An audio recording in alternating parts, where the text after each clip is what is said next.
vamos a ir viendo lo que podemos encontrar en una clase y cómo funcionar dentro de la clase.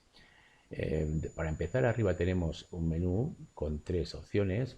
Una es un tablón simplemente para compartir comentarios de clase, simplemente comentarios entre los alumnos o entre los alumnos y el profesor. Todo lo que aquí publique lo verán los alumnos y el profesor. Aquí tendremos el trabajo de clase, que será el que veamos con más detenimiento para ver cómo recibo los trabajos.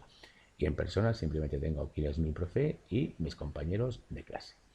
Si vamos al tablón y queremos compartir algo, por ejemplo, vamos a escribir hoy me lo he pasado bien,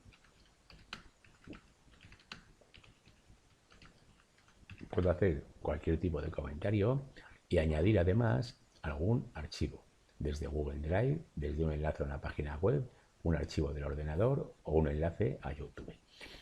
Este menú le veremos más adelante para ver cómo añadir archivos cuando nos mandan trabajos en los que nos piden pues, algún tipo de archivo. Si lo publico, en el momento de publicarlo, pues aparecerá para todos los compañeros y para el profesor. Aquí también me aparecerán todos los trabajos que el profesor haya publicado. En el momento en que los publica, me aparecen aquí en el tablón de anuncios para saber que los tengo ahí para realizar. También puedo ir por aquí en ver todo, fecha de entrega próxima. Si voy a ver todo, no tengo ahora todavía ningún trabajo, pero si voy a ver todo, veré todos los trabajos, veré las tareas que tengo asignadas, veré las tareas que ya he devuelto y las que tengo sin entregar.